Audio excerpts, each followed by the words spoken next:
ભાઈ વાતો પછી કરો, સંતો વાતો કરો, બીજા પછી શું કરો? થોડું શાંતિ ચાલો. આજે પવિત્ર ભૂમિયા વિદ્યાવાસના મુકામે મહારાજ શ્રી અમથારામ અને એમના તમામ ભક્તો મળી આજે સંતોનો સમાગમ, સત્સંગ, દર્શન ને સેવાનો આપણે બધા લાભ લઈ રહ્યા એ બદલ ખૂબ ખૂબ ધન્યવાદ. આજે શાસ્ત્રો અને સંતોની વાણીની અંદરમાં સંતના મિલનનો જે દિવસ છે એ બહુ મોટો દિવસ કીધો. બીજા બધા તો નાના મોટા થાય તો શિયાળામાં, પરંતુ જે સંતોનો દર્શન મળવાનો જે યોગ આવ્યો એ દિવસને ઘણો મોટો થયો. કેમ મોટો કયો? કે સંતને મળવાથી, સંતનું દર્શન કરવાથી, સંતોનો સત્સંગ મળવાથી કોઈ પણ એકાદી ભૂમિકા જો આપણને પ્રાપ્ત થઈ જાય ને તો આપ સ્વરૂપ થઈ જવાય, એવો સંતોનો મહિમા. આજે આ જગતની અંદરમાં સંત એ હંમેશા છે, પ્રત્યક્ષ છે ને પ્રગટ છે. આજે પરમાત્માના બે સ્વરૂપની જે વાત કરી, નિર્ગુણ ને સગુણ, એમાં સંતનું સગુણ છે, પરમાત્માનું સગુણ સ્વરૂપ છે અને પ્રગટ છે, હંમેશના માટે છે, કાયમ છે. એટલે આપણા નિરોધ બાપુએ સુંદર વાત કરી કે એને સદોદિત તમે સેવો, એને તમે સેવો, પ્રગટ નહીં. અને આજે આપણા ભારતીય નહીં, વિશ્વની અંદરમાં પ્રગટનો મહિમા છે. અપ્રગટને તો કોઈ માનતું જ નહીં, અને જે અપ્રગટ હોય એનો તો કોઈ મહિમા થાય નહીં. કેવી રીતે થાય? આજે આપણે દૂધ કે ઘી કે તમામે તમામ પ્રગટ હોય તો એનો મહિમા ચાલુ છે, કરીએ છીએ. આજે ફળ ફળાદી હોય, પ્રગટ હોય તો આપણે ભાજી કે ફ્રૂટ વગેરે કરીએ છીએ. આજે તમે જો લગ્ન વિવાહ કરવા હોય તો પ્રગટ બાઈ હોય અને પ્રગટ પુરુષ હોય તો એના વિવાહ હોય. અપ્રગટ ના કે એની તો કોઈ વાત જ નહીં અને થાતા નહીં. માટે પ્રગટનો મહિમા છે. અને આજે તમે સ્કૂલની અંદરમાં જાઓ તો વિદ્યાર્થી બદલાઈ જાય, શિક્ષકો બદલાઈ જાય, વિદ્યા એમની એમ છે. વિદ્યા હાલે મોજૂદ છે, સદીઓથી મોજૂદ છે. વિદ્યા ન બદલાય.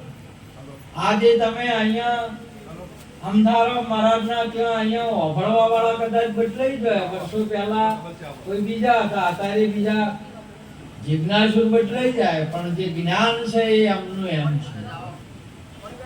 અને જ્ઞાન છે એ સંતનું સ્વરૂપ છે. એટલે સંતનો કદી નાશ નથી. જ્ઞાન એ અવિનાશી છે. સુંદર આગળ એક વાત કરી કે જ્ઞાન ધ્યાન છંદ રાગ પહોંચે નહીં વૈરાગ. એ જ્ઞાન ન પોકે એ આપણું ભક્તિજન્ય જે જ્ઞાન છે ને એનાથી त्यो પોકાય એવું નહીં. આ જ્ઞાન નિજ જ્ઞાનની બાબત છે. એ જ્ઞાન આ હંમેશના માટેનું છે. નિજ એટલે તમારું પોતાનું જ્ઞાન, પોતાનો અનુભવ. અને વર્તિજન્ય જ્ઞાન એટલે જે આપણે વસ્તુની અંદરમાં, જેમ દોરડીની અંદરમાં સાપનું જ્ઞાન પ્રગટ થયું, એટલે વર્તીમાંથી આપણને છે નહીં, હકીકત નથી એમાં. એ કોઈ માણસ આવે અને બત્તી કરે તો એ જ્ઞાન નથી. અને જોવા વાળાને પણ જ્ઞાન થવા વાળાને હવું આવે. અને સાપ કેમ કે દોરડીમાં સાપ હતો જ નહીં, અને શું દોરડીમાંથી સાપ થાય નહીં કોઈ દિવસ. એ આપણી વર્તીની અંદરમાં થયું છે અને એ વર્તીજન્ય જ્ઞાન છે એ આ વસ્તુએ પહોંચી શકે નહીં. એટલા માટે અહીંયા મહાપુરુષ બોલ્યા કે જ્ઞાન ધ્યાન છંદ રાગ પહોંચે નહીં વૈરાગ. એ વસ્તુએ પહોંચી શકે નહીં. કેમ કે એ વસ્તુ સંયમની છે ને સંયમ સિવાય કોઈ નહીં. આજે તમે જાઓ પાણીની અંદરમાં ડૂબકી મારો અને પાણીની અંદરમાં તમે છો પણ કોઈને કહી નહીં શકો. કેમ કે ત્યાં બોલવાનો કે કહેવાનો વિષય ચાલતો નથી. વાણીને અને પાણીને વિરોધ છે. એટલે અહીંયા તમે તમારા સ્વરૂપની અંદરમાં ડૂબકી મારો, સ્વરૂપની અંદરમાં સ્થિરતા થાય તો તમારો કહેવાનો કે કોઈનો જોવાનો કે બીજાનો અનુભવનો વિષય છે નહીં. આજે પણ તમારે શરીર સાથે તમે તમારું જ માપ કાઢી શકશો. તમારું શરીર તમારા હાથે માપશો તો 3.5 હાથનું શરીર થશે અને બીજો માપવા જશે તો એના હાથ લોબા ટૂંકું થાય. તમારું માપ તમારા સિવાય બીજો કોઈ કાઢી શકશે નહીં. આપણા સિવાય આપણો સ્વરૂપનું જ્ઞાન બીજા કોઈને થઈ શકે એમ નહીં. આપણે જ આપણને ઓળખા, આપણે જ આપણને ખબર છે. આપણે ચહેરાથી જોઈએ એટલે કે ફલાણા ભાઈ આવા છે કે શરીરથી જોઈએ કે આવા, પણ એ આપણા માન્યતામાં ભૂલ પડે. કેમ કે એને ખબર છે હું કેવો છું કે કેવો નથી. બીજાના જોવાની અંદરમાં કે માપની અંદરમાં આવે એવા નથી. સ્વયંને જ ખબર છે. એટલા માટે મહાપુરુષો જેને સદગુરુએ કહ્યું કે તું તને ઓળખ, અને પોતે પોતાને ઓળખે અને પોતે પોતાને જ ઓળખે તારી વાત બરોબર છે. બીજાના કહેવાથી કે બીજાના કરવાથી વાત આવતી બરોબર નહીં આવતી. અને જ્યારે પોતાની સમજણ બેસી જાય, પોતાનું જ્ઞાન થઈ જશે, પોતાની સમજણ પોતેનું સ્વરૂપ પ્રગટ થશે તો આપણો આત્મા કે છે, નિરોધ બાપુનો આત્મા બોલ્યો કે હમ હે યોગી અલગ અનાદિ પાર બ્રહ્મ से है पारा नाम रूप गुण नहीं हमारे कबू न धरु में अवतारा. આ કાયમ ના છો, તમે છો એ કાયમ ના છો. શરીર છે એ અવધિ વાળું છે. એ તો આપણે જેમ વસ્ત્ર સવારે 8 વાગે પહેર્યો એટલે ફરી પાછો 8 વાગે હોટના ઉતરી જશે. વસ્ત્ર પે ધારણ થાય ને વસ્ત્ર ઉતરે, ધારણ કરવા વાળો ન ઉતરે ન ચડે. ધારણ કરવા વાળો એમનો એમ છે. શરીરો તમારે કદાચ પ્રગટ થાય અને શરીરો લય થાય પણ આત્મા એમનો એમ છે. તમારો કાયમનો આ જે અચરજ જેવી વાત છે કે આટલો બધો હોવા છતાં હું એક છું, એ અચરજ જેવી બાબત છે. અને આવું જ્યારે સ્વરૂપ તમારો પ્રગટ થશે એટલે આ જગતની અંદરમાં પીડ બ્રહ્માંડથી પર છે ગુરુજી મારો એનો દેખાડું તમને દેખ. તમારો પિંડનો જબ પિંડમાંથી બહાર નીકળો એટલે પિંડ ગયું અને બ્રહ્માંડથી બહાર નીકળો એટલે બ્રહ્માંડ ગયું. હવે શરીરમાં છીએ એટલે આપણે આવું બધું દેખાય છે ને આવું બધું. આજે તમે જો અમથારમના ઘરની અંદરમાં રહીને બારીમાં જો આ તો આકાશ આપણને કેવું લાગે બારીમાં રહીને જોવો એટલે બારી જેવી હોય લંબચોરસ હોય તો આકાશ લંબચોરસ જેવું લાગે અને ગોળાકારની બારી હોય તો ગોળાકારનું લાગે. હવે આપણે જોવાની દ્રષ્ટિ ચો રહી છે મોય રહી. જો બહાર રહીને નીકળીને આકાશને જો તો આકાશ કેવું છે એવું કહી શકાય? આપણાથી કહી શકાશે નહીં. એટલે આપણે પિંડમાં રહીને બોલીએ છીએ એટલે પિંડમાં રહીને સમજીએ છીએ એટલે આપણને બધું દેખાય છે. એટલે આપણા ગુરુ મહારાજ સૌ પ્રથમ પિંડનો એટલે શરીરનો ભાવ છોડી નખાયો કે આ શરીર છે તમે છો નહીં, આ ઘર છે તમે નહીં, ઘરની અંદરમાં રહેવા વાળા તમે છો.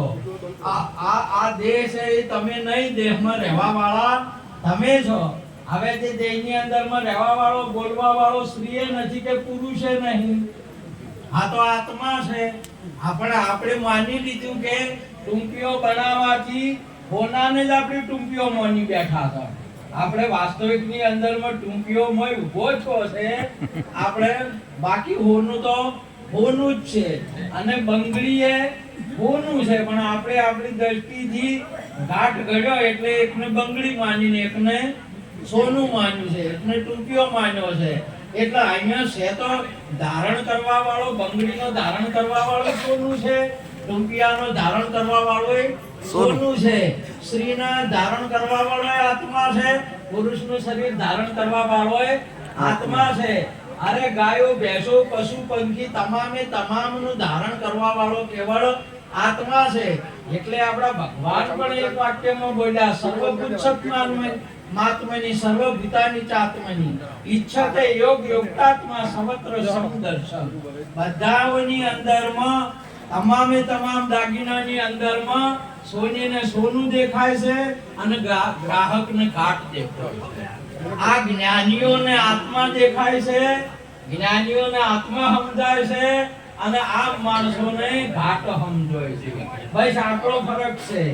એટલે સોનાનું જ્ઞાન લેવા માટે આપણે સોની પાસે જવું પડે. ત્યારે સોની પાસે જઈએ ત્યારે આપણે સોનાનું જ્ઞાન થાય છે. અને અહીંયા આપણે સદગુરુ પાસે જઈએ એટલે આપણા આત્માનું જ્ઞાન થાય છે. અને આ સંસારની અંદરમાં રહીએ તો દેહનું જ્ઞાન થાય છે, ઘાટનું થાય છે.